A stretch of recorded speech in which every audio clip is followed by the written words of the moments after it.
Remarquez qu'un groupe de pasteurs aux États-Unis a été réuni avec des membres du gouvernement qui avaient un message à leur transmettre. Ce n'étaient pas que des pasteurs, il y avait apparemment aussi des représentants d'autres religions et on avait un message à leur adresser.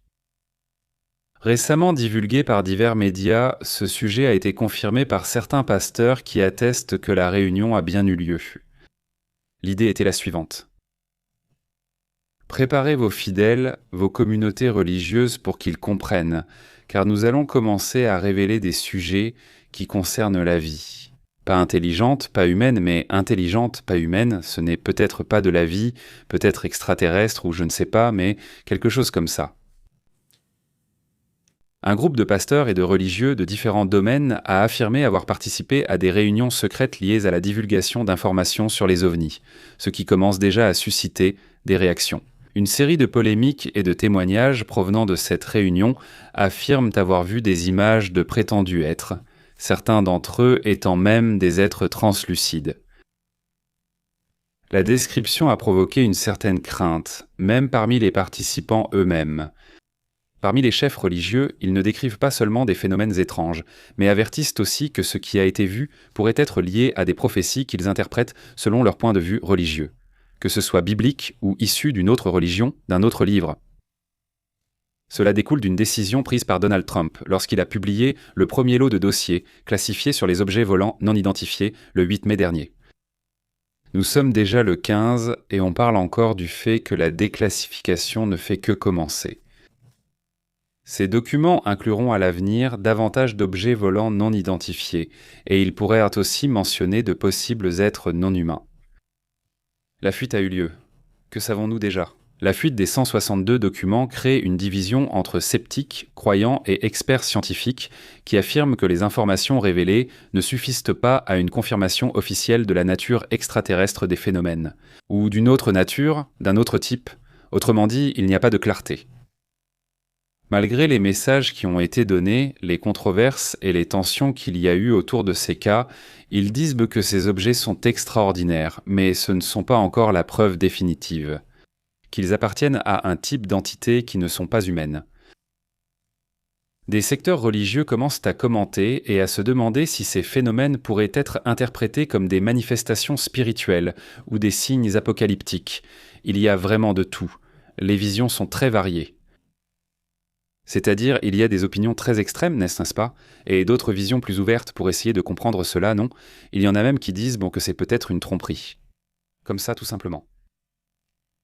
Le manque de clarté des documents, le manque aussi d'explications et de contexte pour beaucoup des objets révélés et surtout le manque d'informations, parce que ça reste succinct, ça reste très peu. 162 documents, ce n'est rien. On parle de centaines de milliers de documents et d'images. Et il y a déjà 46 vidéos qui auraient déjà été traitées pour effacer tous les détails qu'ils ne veulent pas révéler. Et malgré cela, ils ne les révèlent pas, ils ne les publient pas. De nombreuses fausses vidéos ont aussi circulé, il faut donc rester vigilant. Le manque de clarté, le peu d'intérêt de certains médias qui préfèrent éviter ou se détourner du sujet. Des experts de la défense et de la technologie préviennent que ces dossiers pourraient révéler des avancées militaires, des secrets ou des phénomènes encore inconnus de la science, au-delà de la question extraterrestre. Le plus inquiétant, c'est que certains. Les participants à cette réunion ont souligné qu'on leur a montré des images de prétendus êtres et de visages lucides. Qu'est-ce que cela signifie ? À quoi fait-il référence en parlant d'êtres translucides ? Cela laisse beaucoup de doutes à clarifier. Mais ces milieux religieux disent qu'ils en discutent afin de trouver une sorte de consensus sur la manière d'aborder le sujet. Comment l'aborder auprès de la communauté religieuse ?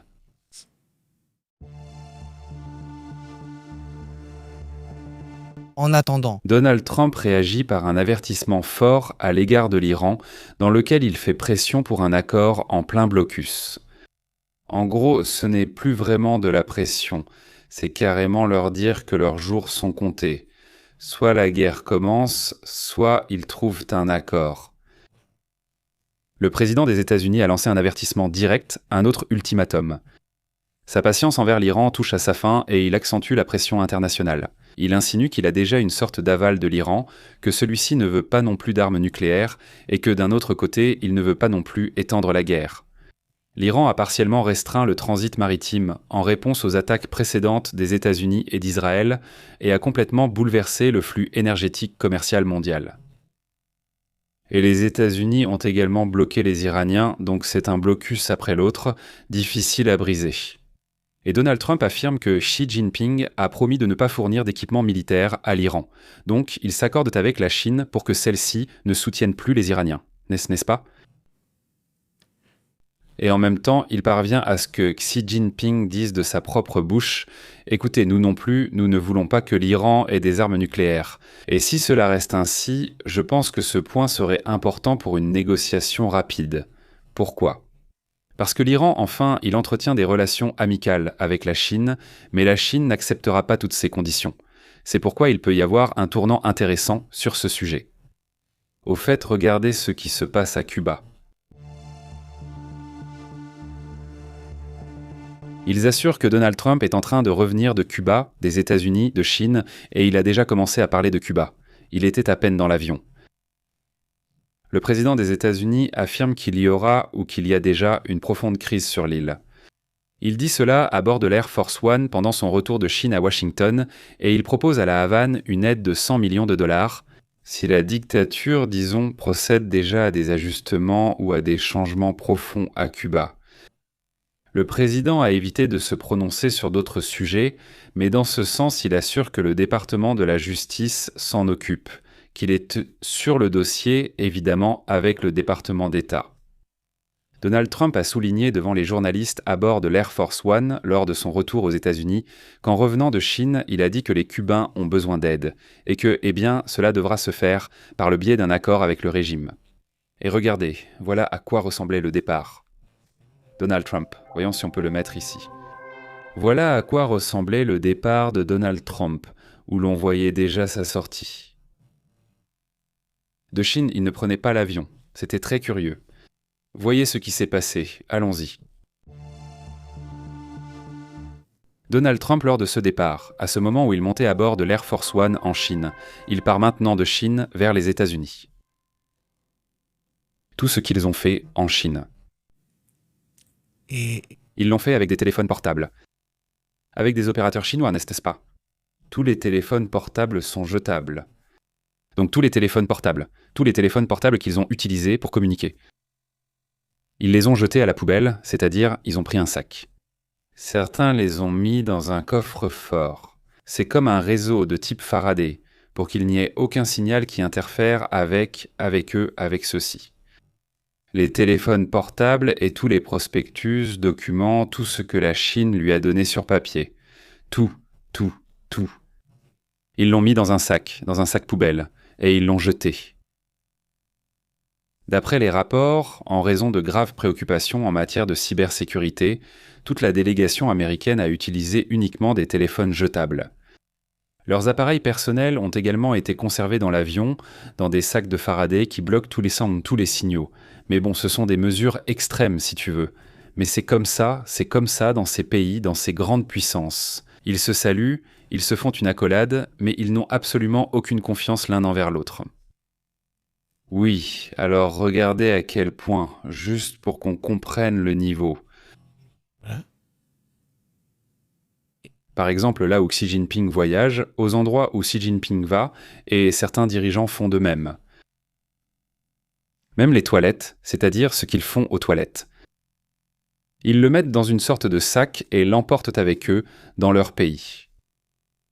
Ils ne laissent aucune trace de quoi que ce soit. Surtout des dirigeants, non ? Pas tout le monde, mais les dirigeants. Jinping, ce genre de personne, n'est-ce pas ?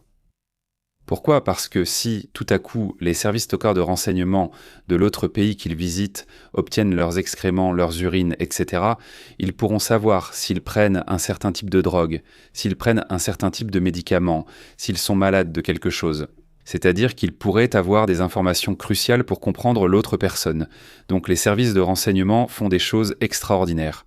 Des choses extraordinairement rares et étranges pour pouvoir un peu mieux cerner l'autre. Des espions, en fin de compte. Et ils ont aussi parlé de ça. Donald Trump a parlé du sujet de l'espionnage aujourd'hui parce qu'on lui a posé des questions à ce sujet et il dit « Eh bien, oui, ça inquiète que la Chine espionne, dit-il. Mais il dit aussi que nous les espionnons aussi. » C'est-à-dire, dans ce sens-là, il a été très clair. Oui, c'est vrai. Tu vois ? Écoutez ce qu'il dit, mais pas dans la langue originale. Allons l'écouter. As-tu parlé des cyberattaques qu'il a menées aux États-Unis ou sur la MSN? Oui, je l'ai fait. Il a évoqué les attaques que nous avons menées en Chine. Mais eux aussi le font. C'est comme l'espion. Ils parlent de « Oh, l'espion ». Nous le faisons aussi. Non. Je parle d'espionnage. La question qu'on m'a posée était... Donald Trump dit Il dit « Je l'ai fait et il a parlé des attaques que nous avons menées en Chine. Tu sais ce qu'ils font? Nous aussi, nous le faisons. Nous aussi, nous les espionnons comme des fous. Je lui ai dit « On fait plein de choses contre vous dont vous n'avez aucune idée. » Il a dit « Enfin, imagine-toi. » C'est-à-dire... Il dit donc « Oui, vous nous espionnez. Nous vous espionnons et oui, nous faisons des choses dont vous n'êtes même pas au courant. C'est-à-dire quelle conversation étrange, n'est-ce pas? Quelle conversation étrange. » Xi Jinping et Donald Trump auraient dû discuter ainsi. Voilà la situation sur ce sujet, non? Passons à d'autres sujets importants.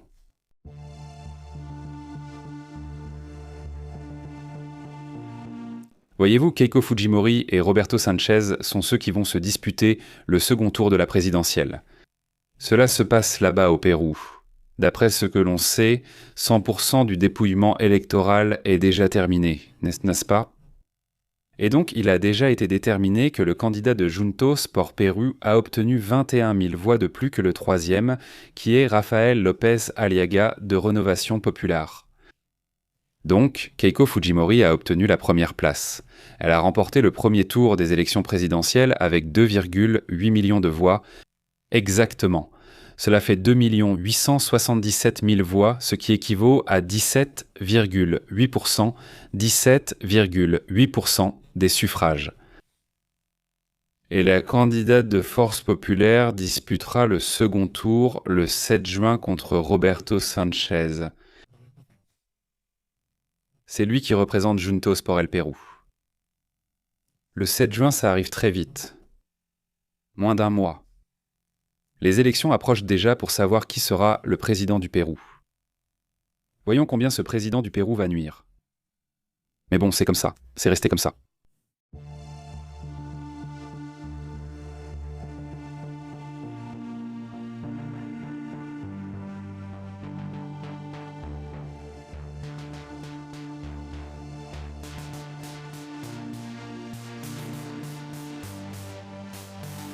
Regardez, il y a déjà plus d'images sur ce qui s'est passé là-bas au Venezuela.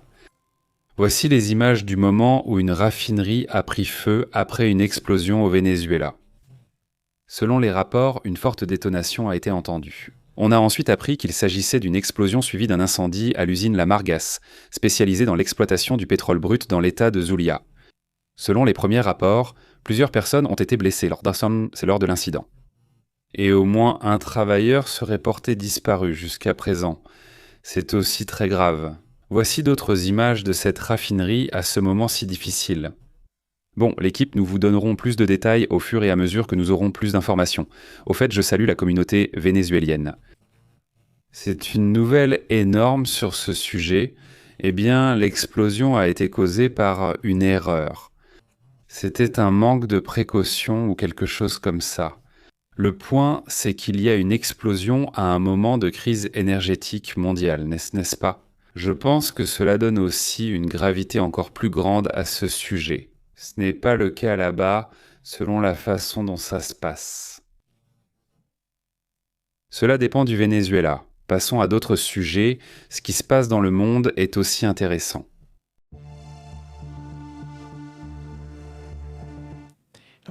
En commentant ici, nous discutons aussi de ce qui se passe sur la planète. Remarquez qu'au milieu de toute cette agitation, de plus en plus de choses sont signalées et il continue d'apparaître de nouvelles images. Celles-ci sont ici sur Twitter où il montre plus d'images de la façon dont ces incendies se déroulent là-bas. C'est-à-dire, il me semble qu'au moins moi, je devrais en tenir compte dans l'une de celles-ci. Que les incendies se produisent, ceux-ci doivent au moins faire l'objet d'une enquête, non ? C'est-à-dire pour comprendre si ce n'était pas vraiment un sabotage ou autre chose, n'est-ce pas ? Parce qu'il vaut mieux se méfier, non ? Comme on dit, pense mal et tu auras raison.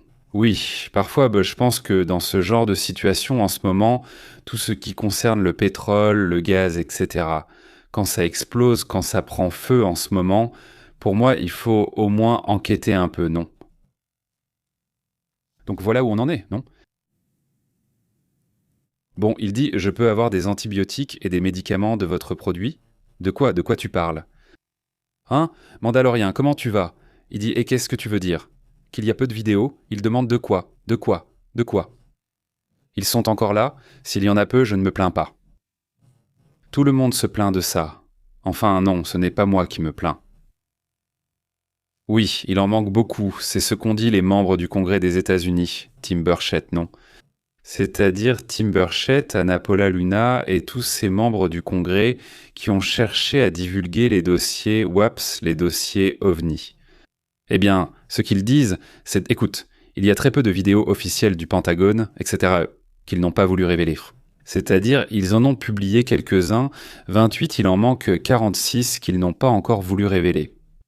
Il dit, et ça ce n'est que la partie émergée de l'iceberg, on parle de caisses et de caisses de documents qu'ils disent ne pas pouvoir révéler pour des raisons de sécurité.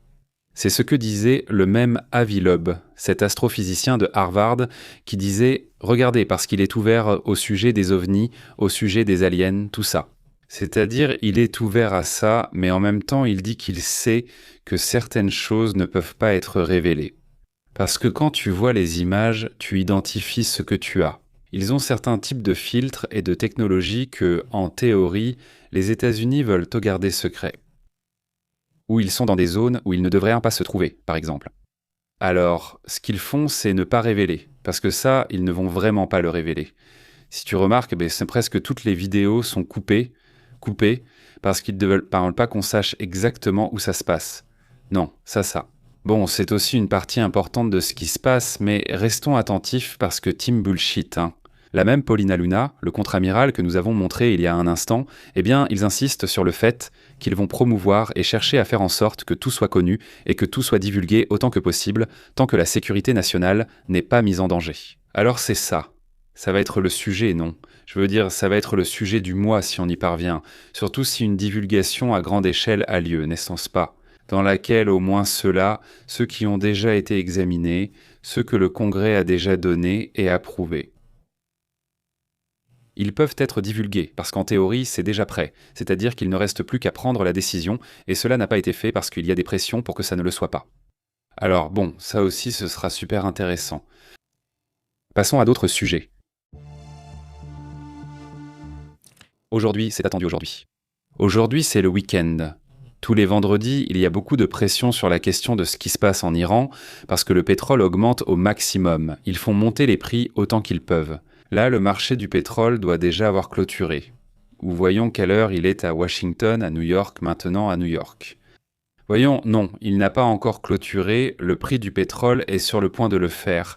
Alors ils poussent au maximum pour faire monter le prix. Les Iraniens, non. Parce qu'avec ça, ils mettent la pression aux États-Unis pour leur dire « Regarde jusqu'où j'ai fait monter le prix du pétrole pour, affecter ton économie et ça affecte tout le monde. » Regarde, ça continue, ça reste pareil, ça continue, ils sont toujours à 112. Là, c'est à 102 et comme il veut monter et il le sait à 111, mais il est 103, 112, 111, le prix est très élevé. Oui, il y a eu une forte hausse, on le voit là. Regardez, ça a grimpé sur cette ligne verte. Ça s'est passé aujourd'hui, ça a beaucoup monté, vraiment beaucoup, donc non. Ça n'atteint pas les 120, mais on dirait que ça prend cette direction. Oui, on dirait que ça va par là. Donc ça fait que peut-être lundi prochain. Tout le monde attend. À quel niveau le prix va ouvrir, le prix, et nous, dimanche, on peut le voir à travers les marchés asiatiques ? Eh bien, parce que là-bas, ils te donnent un signal de comment ça va se passer. Donc, ça aussi, il faudra le vérifier. Non, vous ne pensez pas ? Il dit que c'est sur le côté et ce n'est pas par là. Moi, je veux finir de regarder The Mandalorian. Pendant que je regarde The Mandalorian, il me manque la dernière saison et le film ne suit pas. Ce n'est pas censé, c'est déjà sorti, non? Ce n'est pas censé? Il dit frère, tu es tridactyle.